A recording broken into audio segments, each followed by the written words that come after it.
Eu sou Maria Rita. Obrigada. Eu sou Maria Rita, superintendente das obras sociais Irmã Dulce e sobrinha de Irmã Dulce. Bom, desde pequenininha, eu sempre estive muito perto dessas obras, essas obras de amor.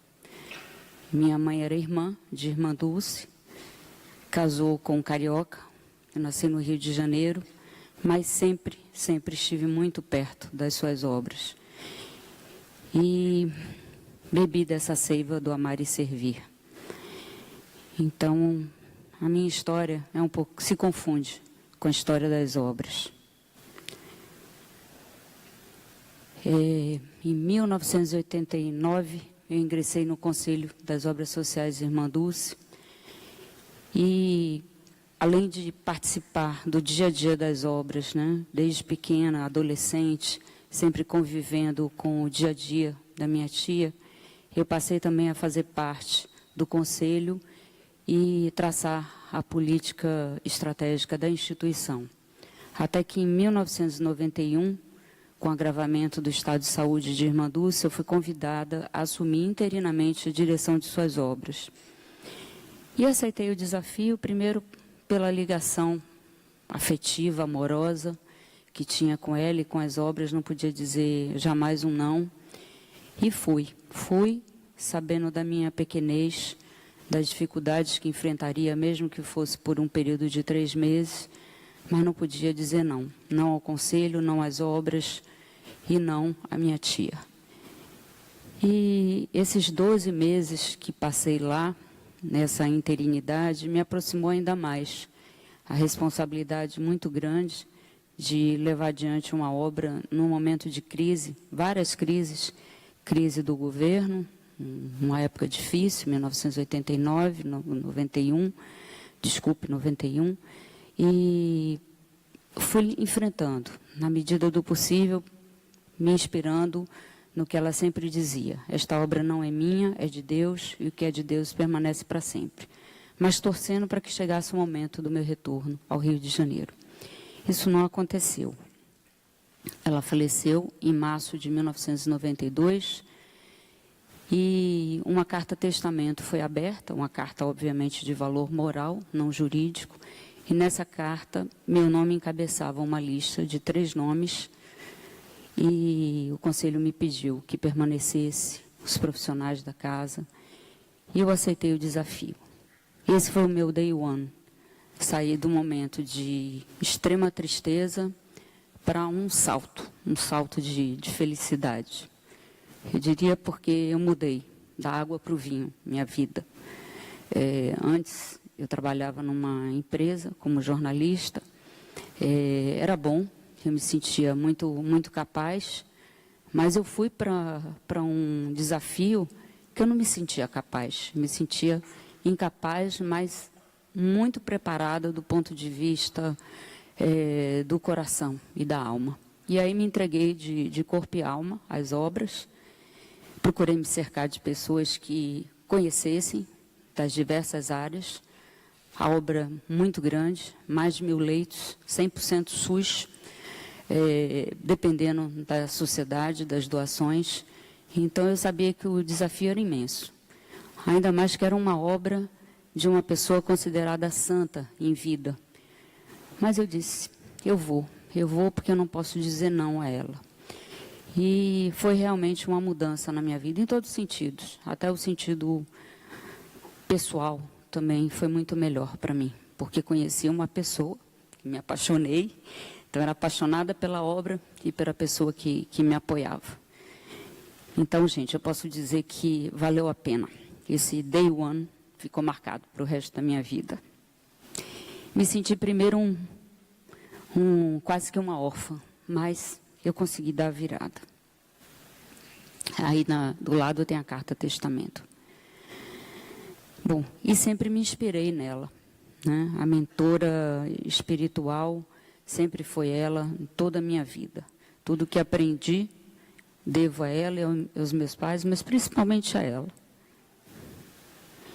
E foi inspirada nela também que algumas qualidades eu acabei trazendo para o meu cotidiano, para o meu dia a dia, a partir do momento que eu assumi as suas obras. Em 1949, ela acolhia pacientes na rua e era sempre expulsa dos lugares. Quem viu o filme deve lembrar disso. E ela resolveu pedir à Madre Superiora que autorizasse colocar esses pacientes, os primeiros pacientes, num galinheiro.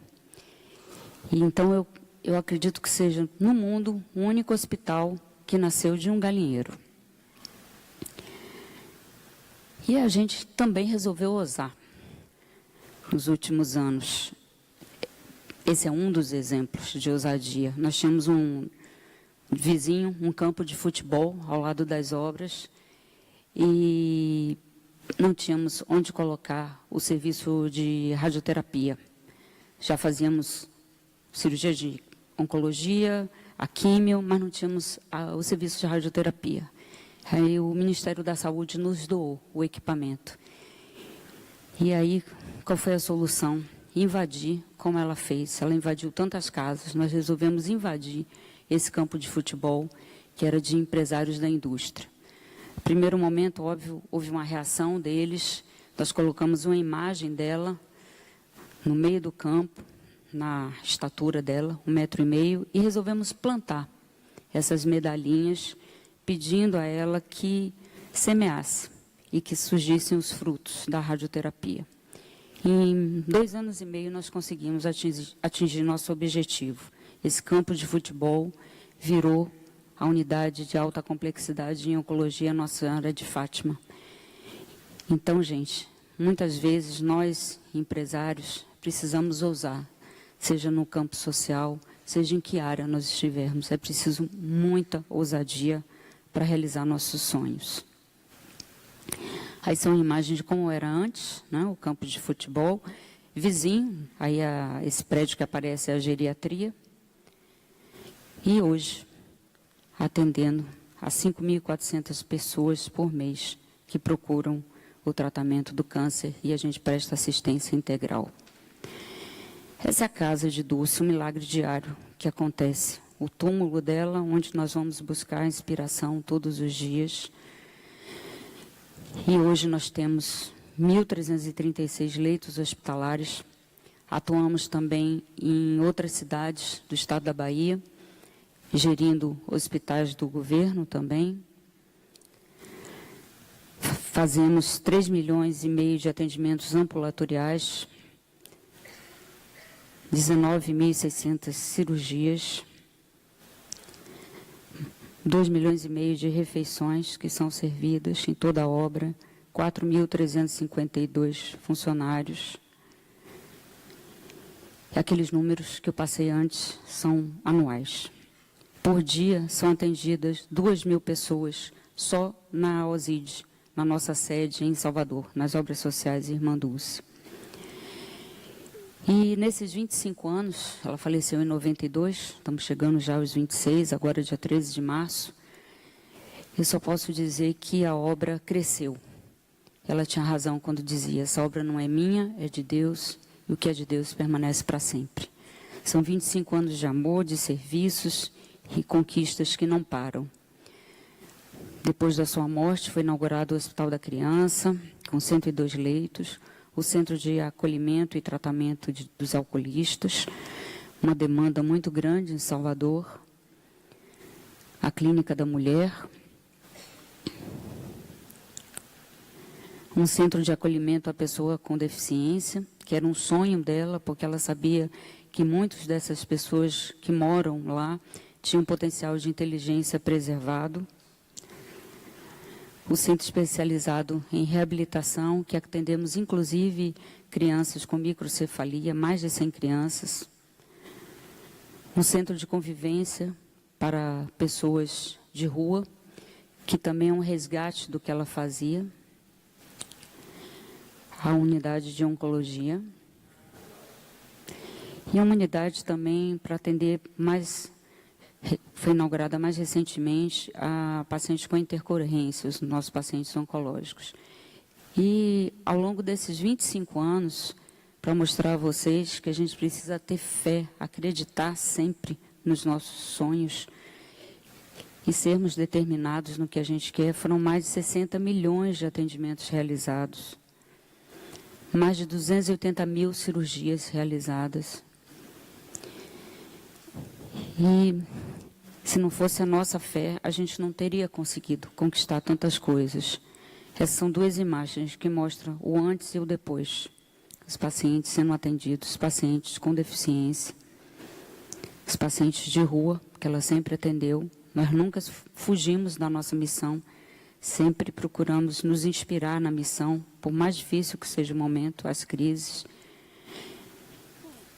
E o que eu digo que é importante é o trabalho em equipe. Ao longo desses anos, como eu disse no início, eu poderia não ter a experiência, a capacidade necessária para realizar tudo.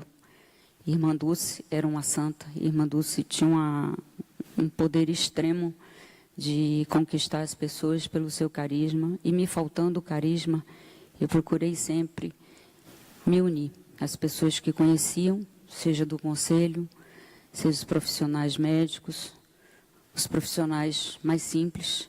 A gente procura ouvir também, não importa a posição que eles estejam, porque somos uma família.